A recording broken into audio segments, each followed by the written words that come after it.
Hello বন্ধুরা, কেমন আছো তোমরা সবাই? আশা করছি সবাই খুব ভালো আছো। রিলস উইথ শ্রিয়ান চ্যানেলে তোমাদের সবাইকে স্বাগত। তো আজ তোমাদের সাথে শেয়ার করব মৌরলা মাছের বাটি চচ্চড়ি। তো আজকের এই রেসিপিটা তোমাদের করে দেখাবে শ্রিয়ানের পাপা। তো দেখো, মৌরলা মাছগুলো কিন্তু প্রথমেই ভালো করে কেটে ধুয়ে পরিষ্কার করে নেওয়া হয়েছে। এবার এর মধ্যে দিয়ে দেওয়া হয়েছে সামান্য লবণ আর হলুদ দিয়ে এই মাছটাকে মাখিয়ে নেওয়া হচ্ছে খুব ভালো করে। আর একটু চালের গুঁড়োও দিতে হবে সামান্য, কারণ যেহেতু এগুলো অনেক ছোট মাছ, ভাজার সময় যাতে ভেঙে না যায় তার জন্য সামান্য চালের গুঁড়ো ব্যবহার করা হয়েছে। তোমরা চালের গুঁড়োটা না চাইলে নাও দিতে পারো, তাতে কোনো অসুবিধা নেই।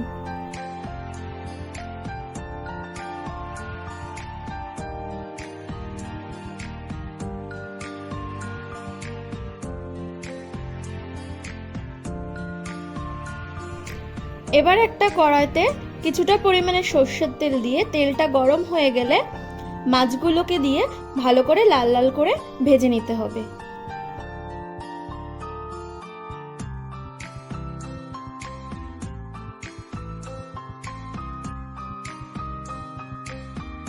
তো মাছগুলোকে ভেজে নিয়ে তুলে রেখে লম্বা করে কেটে নেওয়া বেগুনগুলোকে নুন হলুদ দিয়ে হালকা করে ভেজে নিতে হবে।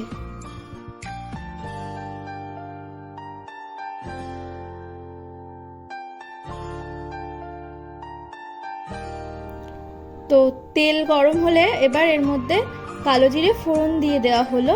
তো কালো জিরেটা হালকা ভাজা হয়ে গেলে এর মধ্যে দিয়ে দিল দুটো মিডিয়াম সাইজের পেঁয়াজ কুচি।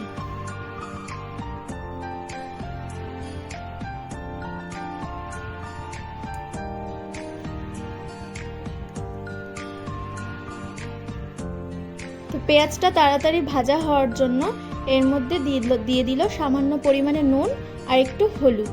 এবার একটু পেঁয়াজটাকে হালকা করে ভেজে নিতে হবে।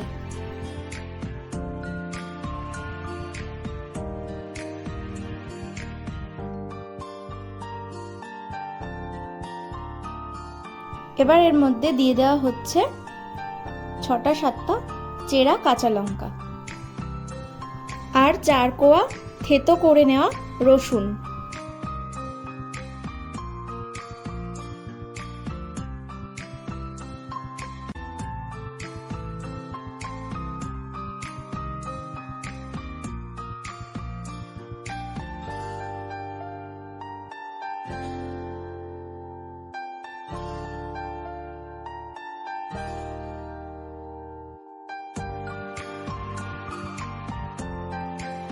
এবার দিয়ে দেওয়া হলো একটা ছোট সাইজের টমেটো কুচি।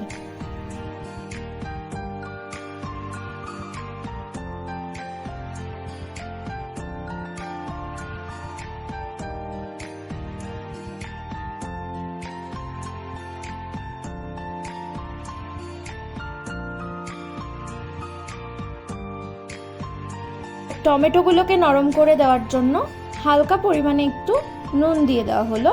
এবার এগুলোকে একটু ভালো করে নেড়েচেড়ে ভালো করে মিশিয়ে নিতে হবে।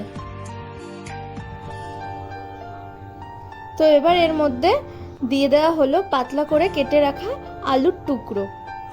এবার এর ওপরে কিছুটা পরিমাণে নুন দিয়ে আলুটাকে একটু হালকা করে ভেজে নিতে হবে।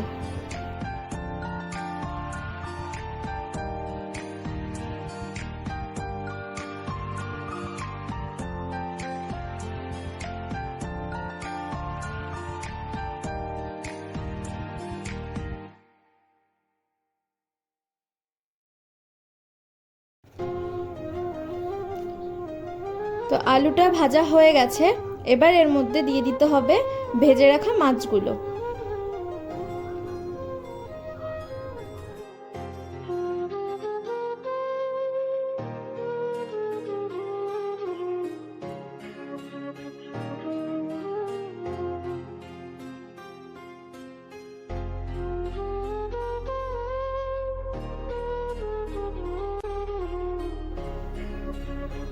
তো মাছগুলোকে দিয়ে নেড়েচেড়ে ভালো করে সবকিছুর সাথে একসাথে মিশিয়ে নিতে হবে।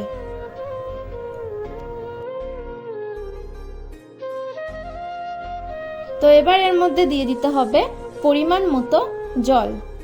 পরিমাণ মতো জল দিয়ে ঝোলটাকে কিন্তু বেশ কিছুক্ষণ ভালো করে ফুটিয়ে নিতে হবে। তো ঝোলটা ভালো করে ফুটে গেলে এবার এর মধ্যে দিয়ে দিতে হবে ভেজে রাখা বেগুনগুলো।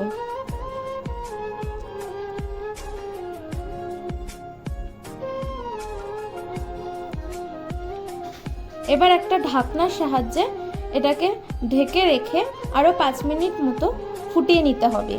তো আমরা কিন্তু ঢাকনাটা মাঝখানে একবার তুলে নুনটা চেক করে নিয়েছিলাম, তোমরাও কিন্তু নুনটা চেক করে নেবে। তো দেখো আমাদের এখানে তৈরি হয়ে গেছে মৌরলা মাছের বাটি চচ্চড়ি। তো আজকের এই রেসিপিটা যদি তোমাদের ভালো লেগে থাকে তোমরা কিন্তু বাড়িতে অবশ্যই একদিন ট্রাই করবে।